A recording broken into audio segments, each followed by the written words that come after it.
Hello student, स्वागत है आप सभी का एक्सीलेंट स्कूलिंग यूट्यूब चैनल पे। तो स्टूडेंट्स, आज के इस वीडियो में स्टार्ट करने जा रहे हैं श्री बालाजी प्रकाशन से जितने भी न्यूमेरिकल्स हैं, यानी कि आपके पहले चैप्टर में प्रकाश का परावर्तन और अपवर्तन चैप्टर में जितने भी न्यूमेरिकल्स दिए गए हैं श्री बालाजी प्रकाशन बुक में, उन सभी क्वेश्चन को क्या करेंगे, आने वाले जितने भी वीडियोज़ होंगे उनमें हम उन सभी क्वेश्चन को क्या करेंगे, सॉल्व करेंगे। और उसमें क्वेश्चन के साथ साथ हम क्या करेंगे, उनका कंसेप्ट भी समझेंगे। ठीक है, तो इससे क्या होगा कि आपका कंसेप्ट भी बिल्ड हो जाएगा बोर्ड एग्जाम से पहले, और आपको क्वेश्चन करने के जो तरीके हैं वो भी आपको पता चल जाएंगे। ठीक है, तो बेसिकली आज हम क्या करेंगे, क्वेश्चन नंबर 1 से लेकर के क्वेश्चन नंबर 5 तक के जितने भी न्यूमेरिकल्स हैं उनको हम आज सॉल्व करेंगे, और आने वाले वीडियोस में जितने भी बाकी न्यूमेरिकल्स हैं उनको भी हम देखेंगे। ठीक है, तो चलिए स्टार्ट करते हैं क्वेश्चन नंबर 1 से। तो बुक क्या रहेगा आपका, श्री बालाजी प्रकाशन। उसके जितने भी न्यूमेरिकल्स होंगे, ईजी हो या फिर हार्ड हो, उन सभी न्यूमेरिकल्स को मैं लूँगा, ताकि आपको शुरुआत से जितने भी न्यूमेरिकल्स हैं, और मैं बता दूं आपको कि जितने भी एनसीईआरटी एग्जाम्पलर हैं मैं उनको भी लेने वाला हूं, और जो बोर्ड एग्जाम में आने वाले क्वेश्चंस हैं उनको भी मैं यहाँ पे आपको कराऊंगा। ठीक है, तो चलिए स्टार्ट करते हैं। सबसे पहला जो क्वेश्चन है वो देख लेते हैं। यहाँ पे आप देख सकते हैं, जो हमारा पहला क्वेश्चन है श्री बालाजी प्रकाशन से, वो ये है कि समतल दर्पण के सामने 10 सेमी दूरी पर 5 सेमी लंबी वस्तु रखी गई है। दर्पण द्वारा बने वस्तु के प्रतिबिंब की लंबाई बताइए। ठीक है, तो यहाँ पे हमें क्या बताना है, हमें यहाँ पे वस्तु के प्रतिबिंब की लंबाई बतानी है। तो ये जो क्वेश्चन है आपका, ये समतल दर्पण के गुण पे आधारित क्वेश्चन है। तो मैं बता दूं कि समतल दर्पण का एक गुण होता है कि वस्तु का जितना आकार होगा उसका प्रतिबिंब भी उसके बराबर ही बनेगा समतल दर्पण में। ठीक है, तो समतल दर्पण मान लो ये अगर आपका समतल दर्पण है, ठीक है, तो इसके सामने अगर कोई वस्तु है, मान लो अगर उस वस्तु की जो हाइट है वो 10 सेंटीमीटर है, तो इसका जो आकार होगा प्रतिबिंब का वो भी 10 सेंटीमीटर ही होगा। ठीक है, वस्तु के बराबर, ये गुण है समतल दर्पण का, वस्तु के बराबर उसका प्रतिबिंब बनता है। ठीक है, और ये भी है कि समतल दर्पण के सामने आप जितनी दूरी पे रखेंगे वस्तु, उसका प्रतिबिंब भी उतनी ही दूरी पे बनेगा। जैसे यहाँ पे आप देख सकते हैं, यहाँ पे अगर मान लेते हैं हम 10 सेमी दूरी पे है, ठीक है, तो इसका प्रतिबिंब दर्पण के अंदर 10 सेंटीमीटर की दूरी पे ही बनेगा। ठीक है, तो ये सब क्या है, समतल दर्पण के गुण है, आपने पढ़ा होगा आई होप। तो इसी गुण पे आधारित ये क्वेश्चन है, तो इसका जो आंसर होगा क्या होगा, तो यहाँ पे मैं लिख देता हूँ आंसर। ठीक है, इसका आंसर ये होगा 5 सेंटीमीटर। क्या होगा, 5 सेंटीमीटर। ऐसा नहीं लिखना है आपको, ऐसा लिखना है वस्तु की जो है वस्तु के प्रतिबिंब, ठीक है, वस्तु के प्रतिबिंब की लंबाई जो है वो 5 सेमी होगी। क्यों, यहाँ पर रीजन भी लिख देना है आपको, क्योंकि समतल दर्पण का एक गुण है, समतल दर्पण में, ठीक है, समतल दर्पण में वस्तु का प्रतिबिंब वस्तु के आकार के समान बनता है। ठीक है, क्या लिखा है मैंने, वस्तु के प्रतिबिंब की लंबाई कितनी है, 5 सेंटीमीटर है। 5 सेंटीमीटर क्यों है, क्योंकि समतल दर्पण में वस्तु का प्रतिबिंब जो है वो वस्तु के आकार के समान बनता है, और हमें यहाँ पे दिया गया है पहले से कि वस्तु की जो लंबाई है वो कितनी है, 5 सेंटीमीटर है। ठीक है, तो वस्तु के प्रतिबिंब की लंबाई भी 5 सेंटीमीटर होगी। क्यों, क्योंकि समतल दर्पण का गुण है कि अगर वस्तु की लंबाई 5 सेंटीमीटर है तो उसका प्रतिबिंब भी 5 सेंटीमीटर ही होगा। ठीक है, आकार जितना आकार होगा उतना ही उसके प्रतिबिंब का आकार भी होगा, वस्तु के बराबर उसके प्रतिबिंब का आकार होता है। ठीक है, समतल दर्पण में। तो ये था आपका पहला क्वेश्चन। चलिए अब सेकेंड क्वेश्चन देख लेते हैं। ठीक है, तो यहाँ पे आप देख सकते हैं, जो हमारा आप दूसरा क्वेश्चन है वो ये है कि एक बच्चे की लंबाई 130 सेंटीमीटर है, उसे अपना पूरा प्रतिबिंब देखने के लिए कम से कम कितने ऊंचे समतल दर्पण की आवश्यकता होगी। ठीक है, तो यहाँ पे क्या है कि एक लड़का है और उस लड़के की जो हाइट है वो 130 सेंटीमीटर है। ठीक है, तो 130 सेंटीमीटर उसकी हाइट है, और वो क्या कह रहा है, वो अपना पूरा प्रतिबिंब समतल दर्पण में देखना चाहता है। ठीक है, तो यहाँ पे क्वेश्चन ये है कि कितने ऊंचे दर्पण की, कम से कम कितने ऊंचे दर्पण की आवश्यकता होगी कि वो लड़का अपना पूरा प्रतिबिंब देख सके। ठीक है, तो मैं आपको बता दूं कि इसके पिछले वीडियोस जो थे समतल दर्पण के, उसमें मैंने आपको बताया था, अगर आपने देखा हो तो उसमें मैंने बताया था कि अगर किसी की हाइट देखनी है पूरी तो उसके लिए एक फार्मूला होता है, ठीक है, h/2, ठीक है। इस फार्मूले पे आधारित ये प्रश्न है। तो यहाँ पे आप देख सकते हैं, हम यहाँ पे कैसे लिखेंगे एग्ज़ाम में वो आप देख लीजिए। तो सबसे पहले लिखेंगे लंबाई, किसकी लंबाई, जो बच्चा है, ठीक है। तो बच्चे की लंबाई, ठीक है, बच्चे की लंबाई यहाँ पे लिखेंगे हम। बच्चे की लंबाई हम मान लेते हैं h है, ठीक है, लंबाई h यानी हाइट, ठीक है। और कितना है दिया गया है 130 सेंटीमीटर, ठीक है। उसे अपना पूरा प्रतिबिंब देखने के लिए कम से कम कितने ऊंचे समतल की आवश्यकता होगी, ठीक है। तो इस फार्मूले का हम यूज करेंगे यहाँ पे, ठीक है। तो यहाँ पे हम लिखेंगे न्यूनतम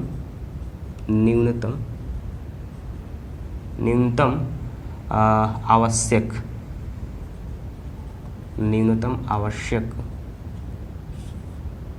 समतल दर्पण की ऊंचाई। वैसे यहाँ पे न्यूनतम ऊंचाई यहाँ पे रहता तो ठीक रहता, यहाँ पे लिखते हैं, ठीक है।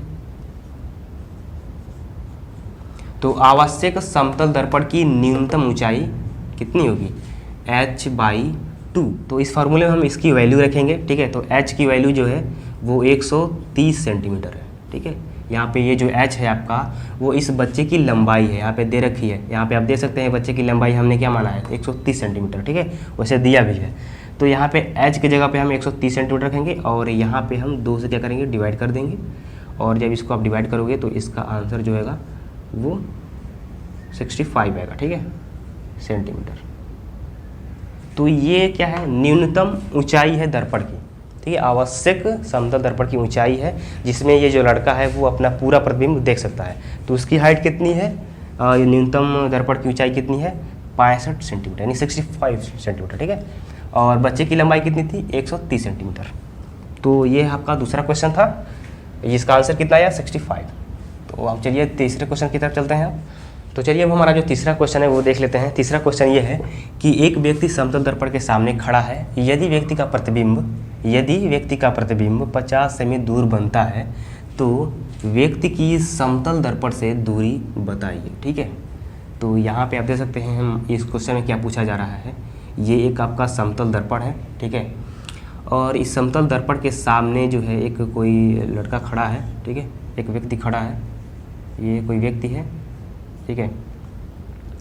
और इस व्यक्ति का जो प्रतिबिंब है इससे, ठीक है, इस व्यक्ति का प्रतिबिंब इससे लेके प्रतिबिंब तक की जो दूरी दी गई है वो कितनी दी गई है 50 सेंटीमीटर, यानी यहाँ से लेकर के यहाँ तक की दूरी 50 सेंटीमीटर दिया गया है। तो हमसे पूछा जा रहा है कि आप समतल दर्पण से इस व्यक्ति की दूरी ज्ञात कीजिए, ठीक है।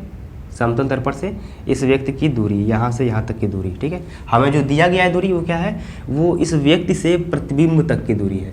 हमें ज्ञात करना है समतल दर्पण से व्यक्ति की दूरी, ठीक है। तो ये जो क्वेश्चन है इसको मैंने आपको पहले ही बताया था पहले क्वेश्चन में कि समतल दर्पण का एक गुण होता है कि उसके सामने अगर आप जितनी दूरी पर वस्तु रखेंगे, ये मान लो अगर 10 सेंटीमीटर है तो उसका प्रतिबिंब भी दर्पण के अंदर उतनी ही दूरी पर प्राप्त होगा।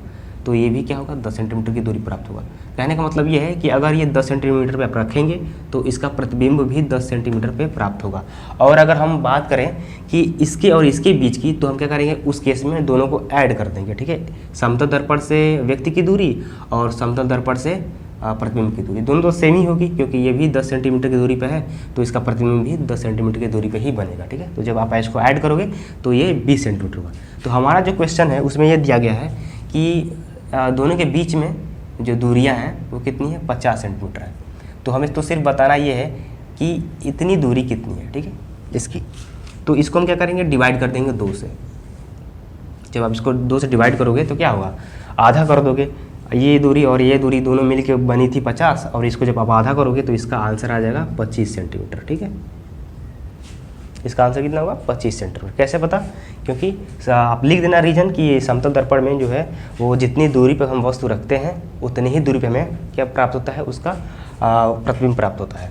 तो इसकी वजह से हम इस फार्मूले का यूज करेंगे अगर, ठीक है, तो हमारा आंसर जो है वो 25 सेंटीमीटर होगा, ठीक है। तो इसका आंसर 25 सेंटीमीटर पे होगा। तो ये था आपका तीसरा क्वेश्चन। अब चलिए चलते हैं चौथे क्वेश्चन की तरफ। तो यहाँ पे आप देख सकते हैं हमारा जो चौथा क्वेश्चन है वो ये है कि 40 सेमी वक्रता त्रिज्या के अवतल दर्पण की फोकस दूरी ज्ञात कीजिए, ठीक है।